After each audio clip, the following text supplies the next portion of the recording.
Hello दोस्तों, मैं हूं AR राहुराज और आप देख रहे हैं अपना YouTube channel AR study classes. सीधी बात नो बकवास, शुरू करते हैं आज की क्लास और कुछ नया सीख लेते हैं।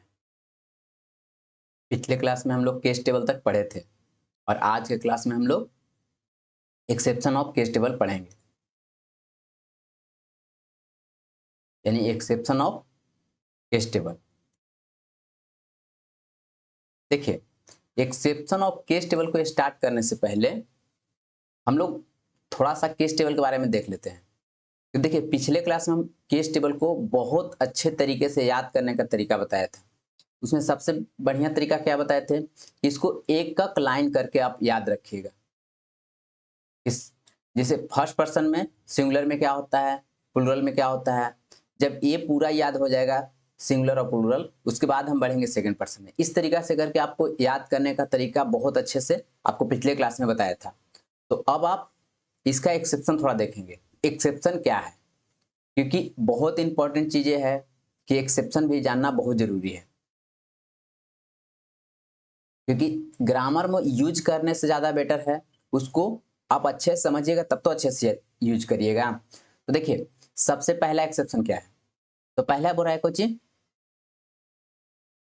कि फर्स्ट पर्सन सिंगुलर नंबर। अब यहां पे अगर कोई बोला कि फर्स्ट पर्सन सिंगुलर नंबर, तो आपको फट से नॉमिनेटिव केस में याद होना चाहिए कि क्या होता है वो आई। ये आपको ऑटोमेटिक आपको याद होना बहुत जरूरी है। तो आप ऐसे याद आप नहीं पिछले क्लास में कर ले रहेगा, अगर पिछले में केस टेबल, तो आपको यहाँ प्रॉब्लम आने वाला है। तो कह रहा है कुछ कि फर्स्ट पर्सन सिंगुलर नंबर, यानी डेट इज कहने का मतलब क्या है, आई। केवल एम एंड वाज, बात समझने की कोशिश करिए। यहाँ पे केवल कौन कर रहा है, यह केवल एम और वाज के अलावे हमेशा प्लूरल वर्ब लेता है।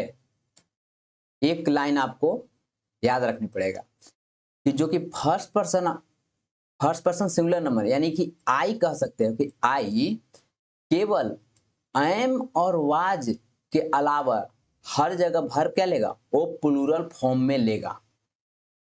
बात क्लियर। उसी प्रकार यहाँ पे टेबल में भी एक छोटा सा दिया हुआ है कि देखिए, आई क्या है, ये सिंगुलर है। ये आपको बहुत समझना है कि आई सिंगुलर है, तो इसके साथ तो सिंगुलर लेगा वर्ब, तो इससे कोई दिक्कत नहीं, ये एक्सेप्शन नहीं है। एक्सेप्शन यहाँ पे ये है कि आई खुद सिंगुलर है, लेकिन इसका वर्ब भी कैसा लेता है, तो प्लूरल ले लेता है। ये वर्ब जो है, यानी ये प्लूरल वर्ब ले रहा है, ये एक्सेप्शन है, क्योंकि आई सिंगुलर है और वर्ब प्लूरल ले रहा है। इस तरीका से ये क्या है, ये आई एक एक्सेप्शन में आएगा। बात क्लियर। थोड़ा एग्जांपल समझते हैं। देखिए, अब यहाँ पे एग्जांपल में क्या है कि आई के साथ इज नहीं लगाएंगे, यही एगो अजीब है। क्योंकि आई के साथ कह सकते हैं कि आई क्या है, सिंगुलर। इज भी सिंगुलर है, लेकिन आई के साथ हमेशा क्या होता है, सिंगुलर में एम का यूज होता है। बात क्लियर। तो आई एम, अब आर क्यों नहीं यूज करेंगे, तो आर इसलिए यूज नहीं करेंगे कि ये प्लूरल है। तो आई के साथ एम का यूज करेंगे, आई एम अ स्टूडेंट। बात क्लियर। तो ये हो गया क्या, इसके अनुसार से कि आई एक सिंगुलर था और उसके वर्ब भी क्या लिया, सिंगुलर लिया। ठीक है, तो यहां तक आपको क्लियर हो गया होगा। अब आगे बढ़ते हैं। अब देखिए, यहां पे आई के साथ सिंगुलर ना लेकर यहां पे प्लूरल ले रहा है। अगर देखिए यहाँ पे आई एक सिंगुलर है, ये भी एक सिंगुलर ही है, लेकिन यहां पे सिंगुलर ये नहीं लेगा। यही बात आपको समझना है यहाँ पे, क्योंकि अगर ये सिंगुलर, ये तो सिंगुलर है, ये है, ये भी एक सिंगुलर ही है, लेकिन ये नहीं लेगा। बात क्लियर। ये लेगा कैसा वर्ब, ये लेगा प्लूरल। तो यही बात आपको समझना है कि यहाँ पे एक जो बात है जो लिखा हुआ है कि फर्स्ट पर्सन सिंगुलर नंबर, यानी कि आई सिंगुलर होते हुए भी या वर्ब एम और वाज के अलावा वर्ब ये प्लूरल लेगा। केवल दो ही एक ये है वर्ब जो आई और एम, इसके अलावा हमेशा यह वर्ब क्या लेगा, ये प्लूरल लेगा। बात क्लियर? तो ये पहला एक्सेप्शन आपका है। यहां तक आपको क्लियर हो गया होगा। अब दूसरा एक्सेप्शन देखते हैं, दूसरा क्या कहता है। दूसरा एक्सेप्शन में क्या बोल रहा है कि सेकेंड पर्सन सिंगुलर नंबर। अब बात समझना चाहिए, जब सेकेंड पर्सन सिंगुलर नंबर यानी कहने का मतलब क्या है, यू, जो हमेशा वर्ब प्लूरल लेगा। यानी कहने का मतलब कि अगर यू सिंगुलर हो या प्लूरल हो, उसका साथ वर्ब क्या लेगा, वो हमेशा वो प्लूरल फॉर्म में लेगा। ये आपको याद रखने पड़ेगा कि यू एक सिंगुलर भी है और एक प्लूरल भी है। बात क्लियर ना? यानी यू सिंगुलर के साथ साथ प्लूरल भी होगा कहीं पे, तो लेकिन ये क्या होगा, हमेशा प्लूरल वर्ब लेगा। अब देखिए एक्सेप्शन कहां पे है, तो एक्सेप्शन आपको समझना पड़ेगा। देखिए अगर यह यू अगर प्लूरल रहे तो वर्ब प्लूरल लेगा, तो इसमें कोई एक्सेप्शन नहीं है। लेकिन जब अगर यू सिंगुलर रहे और वर्ब प्लूरल लेगा तो एक्सेप्शन है ये, क्योंकि सिंगुलर होते हुए प्लूरल का यूज कर रहा है। यह एक एक्सेप्शन है। इसमें सेकेंड पर्सन सिंगुलर नंबर, ये ध्यान आपको रखना है। ठीक है, एग्जांपल समझते हैं। देखिए यू, अब यहां पे देखिए आप ये कह सकते हो कि यू यहाँ पे सिंगुलर है कि प्लूरल, तो ये हम लोग नहीं बता सकते हैं यहाँ पे, क्योंकि यू के क्या है कि सिंगुलर में भी नॉमिनेटिव केस वही है और सिंगुलर में भी एक तरह से सेकेंड पर्सन प्लूरल में भी नॉमिनेटिव केस यू है, इसी तरीके से। लेकिन अगर थोड़ा केस टेबल में जाके देखते हैं, समझाते हैं इसको। जैसे देखिए यहाँ पे आपको समझना है, देखिए फर्स्ट पर्सन यानी फर्स्ट पर्सन में आपको सिंगुलर और प्लूरल आपको अलग अलग है। कि फर्स्ट पर्सन सिंगुलर में आपको क्या है, आई है, और प्लूरल में, फर्स्ट पर्सन प्लूरल में आपको वी है। तो यहां अलग अलग है। लेकिन सेकंड पर्सन में देखेंगे तो सेकंड पर्सन में सिंगुलर भी यू है और प्लूरल भी क्या है, यू ही है। तो इस तरीका से हम ये नहीं बता सकते हैं कि यू यहाँ पे सिंगुलर है कि नहीं। तो इस तरीके से आपको यहाँ पे हम दोनों लिखे हैं कि यू चाहे तो सिंगुलर हो सकता है या तो प्लूरल हो सकता है, लेकिन उसके साथ सिंगुलर वर्ब का यूज हम लोग नहीं कर सकते। केवल और केवल क्या, हम लोग प्लूरल वर्ब यानी कि प्लूरल वर्ब का ही यूज करेंगे हमेशा। बात क्लियर?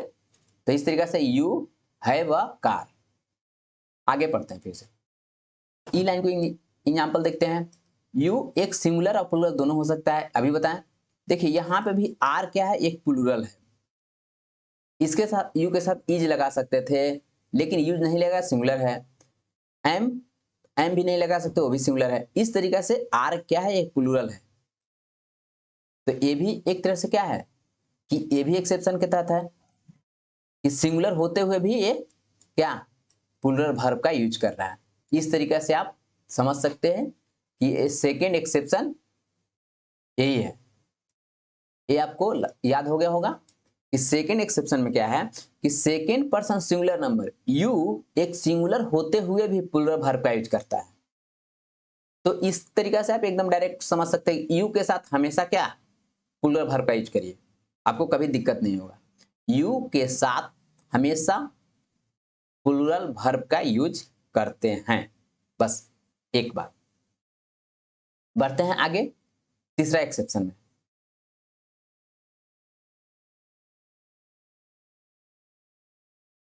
तीसरा एक्सेप्शन क्या कर रहा है, थोड़ा ध्यान से देखने वाली बात है। कह रहा है third person singular number. Third person singular number, अब देखिए अगर आपको थर्ड पर्सन सिंगुलर नंबर अगर बोलते ही किसी को, आपका दिमाग में आना चाहिए कौन चीज, तीन चीज। पहला तो आपको दिमाग में आना चाहिए एक ही, सी और इट, क्योंकि ये तीनों क्या है, सिंगुलर नंबर है। थर्ड पर्सन सिंगुलर नंबर है। तो इस तरीके से आपको तो करा कि थर्ड पर्सन सिंगुलर नंबर, अब स्पेशली करा है ही। बात क्लियर ना? तो ये आपको ध्यान रखने पड़ेगा कि थर्ड पर्सन सिंगुलर नंबर में जो ही होता है, ही का पोसेसिव एडजेक्टिव और पोसेसिव प्रोनाउन, यानी कि ही का जो पोसेसिव एडजेक्टिव है और या पोसेसिव प्रोनाउन है, दोनों क्या होता है? सेम होता है। सेम क्या होता है? तो वह होता है हिज। यानी कि कह सकते हो ही के पोसेसिव एडजेक्टिव और पोसेसिव प्रोनाउन दोनों सेम होता है, यानी हिज। अब यहाँ एक्सेप्शन क्या है? एक्सेप्शन ये है कोई कि ऊपर टेबल में देखेंगे कि देखिए हर फर्स्ट पर्सन में देखेंगे, सेकंड पर्सन में देखेंगे। देखिए फर्स्ट पर्सन का पोसेसिव एडजेक्टिव और पोसेसिव प्रोनाउन दोनों क्या है? अलग अलग है। लेकिन जिसका एक्सेप्शन की बात कर रहा है कि ही का, देखिए यहां पे ध्यान से देखने वाली बात है, यानी ही का देखिए ये पोसेसिव एडजेक्टिव क्या है? हिज ही है। और पोसेसिव प्रोनाउन भी क्या है? हिज है। ये एक तरह से केस टेबल का एक्सेप्शन है। बात क्लियर? तो ये आपका तीसरा आपका है एक्सेप्शन कि थर्ड पर्सन सिंगुलर नंबर जिसमें तीन आते हैं, ही सी इट, तो उसमें स्पेशल करा है कोई चीज, ही के बारे में बोल रहा है कि थर्ड पर्सन सिंगुलर नंबर ही के पोसेसिव एडजेक्टिव हिज और पोसेसिव प्रोनाउन भी हिज, दोनों क्या होता है? सेम होता है। इस तरीके से आपको ये तीसरी लाइन भी आप माने कि तीसरा एक्सेप्शन भी आपको क्लियर हो गया होगा कि third person singular number his का पोसेसिव एडजेक्टिव और पोसेसिव प्रोनाउन दोनों सेम होता है। यानी क्या? ही का पोसेसिव एडजेक्टिव और पोसेसिव प्रोनाउन हिज होता है। क्लियर यहां तक?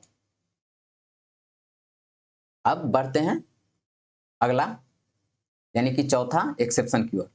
देखिए चौथा एक्सेप्शन क्या कह रहा है?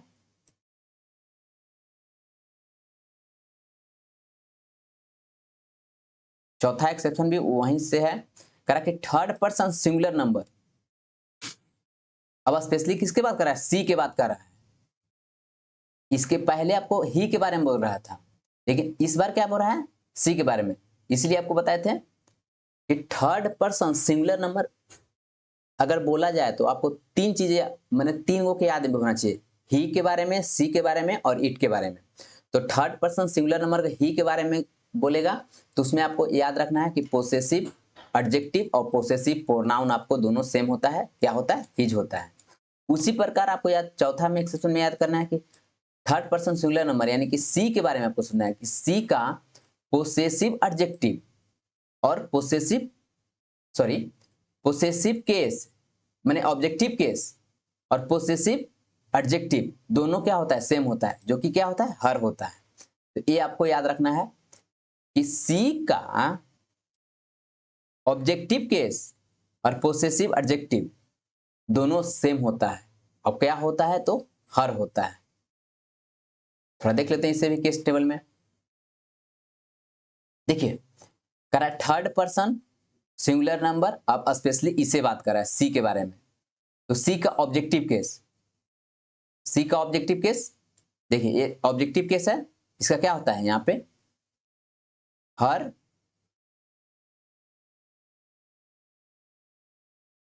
होता है और पोसेसिव एडजेक्टिव भी हर होता है। ये भी एक तरह से क्या है? एक्सेप्शन है।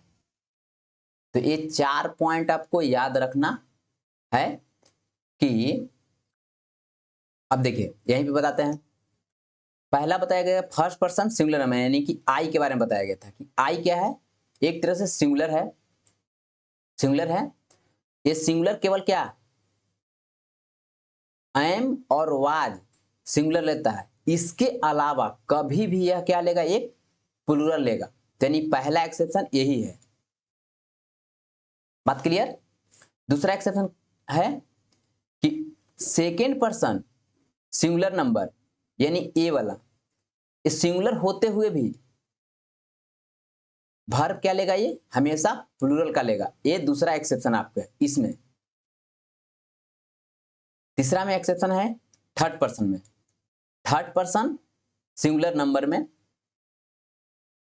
स्पेशली ही के बारे में, ही जो कि यानी पोसेसिव एडजेक्टिव हिज और पोसेसिव प्रोनाउन दोनों सेम होता है और होता है क्या है, हिज। चौथा में भी यही एक्सेप्शन इसी में है कि सिंगुलर नंबर स्पेशली सी के बारे में बात किया जा रहा है। सी, तो सी के बारे में है कि पोसेसिव केस यानी objective case, objective case, objective case her और पोसेसिव एडजेक्टिव भी हर ही होता है। ये आपको 4 एक्सेप्शन इस क्लास में बताया गया है। इसे वन बाय वन करके याद रखेंगे। और याद रखने का एक तरीका क्या है, सबसे पहले पहला एक्सेप्शन याद करेंगे, उसके बारे में थोड़ा सोचेंगे, ठीक है। जब याद हो जाएगा तब हम अगला क्लास में मैंने अगला एक्सेप्शन के बारे में हम लोग पढ़ेंगे। एक साथ चारों याद करिएगा तो याद नहीं होगा। मेरे सबसे कहने का मेरा यही मतलब शुरू से क्लास से, फर्स्ट क्लास से मैं यही बताता आ रहा हूँ कि कोई भी चीज याद करिए तो एक चीज याद करिए, जब तक वो पूरी तरीके से याद ना हो तब तक अगला पॉइंट या अगला क्लास में मत देखिए। सबसे पहले पहला क्लास याद हो जाए तब दूसरा क्लास देखिए, दूसरा क्लास याद हो जाए तब तीसरा क्लास देखिए, क्योंकि ऐसे वन बाय वन करते देखेंगे तो आपको एकदम परफेक्ट रूप से आपको इंग्लिश ग्रामर अच्छे से समझ में आने लगेगा। देखिए होगा क्या कि शुरुआत क्लास में थोड़ा सा प्रॉब्लम हो सकता है याद करने में, लेकिन दूसरा में जब जाइएगा तो देखिए दूसरा क्लास में जब पढ़िएगा तो पहला क्लास से कुछ रिलेटेड करेगा। उसी प्रकार अगर पांचवा छठा अगर 8वां क्लास में आप चल गए, मैंने 8वां क्लास में डेली क्लास के वीडियो में, तो आपको पीछे से रिलेट रहेगा। जैसे उसमें 6 वाला वीडियो, 7 मैंने कि अगर 5 क्लास वाला वीडियो आपको आएगा, इंक्लूड रहेगा, तो आपको याद करने में बहुत आसानी से होगा। तो इस तरीके से आप पहला वीडियो, फिर दूसरा वीडियो, फिर तीसरा वीडियो, तो क्लास बाय क्लास देखिएगा तो आपको कोई प्रॉब्लम नहीं होगा। अब देखिए केस टेबल का एक्सेप्शन अगर आप इस क्लास में याद करते हैं, इससे पिछला क्लास आपको याद रहेगा, अगर आपको केस टेबल याद हो जाएगा तो एक्सेप्शन आपके लिए एकदम कोई दिक्कत नहीं होगा। बात क्लियर। तो यहीं पे आपको समझना है कि पिछले क्लास में यदि आप केस टेबल अच्छे से याद किए होते हैं तो एक्सेप्शन आपको थोड़ा सा समय में आपको अच्छे से याद हो जाएगा। बस मेरा एक्सेप्शन बनाने का यहाँ पे ये मोटिव था कि आपको थोड़ा से और केस टेबल के बारे में थोड़ा सा जानकारी हो जाए कि थोड़ा एक्सेप्शन भी है। बात क्लियर। आज के क्लास में बस इतना ही, मिलते हैं नेक्स्ट क्लास में। तब तक के लिए सीखो और सिखाओ, लाइफ में आगे बढ़ते जाओ।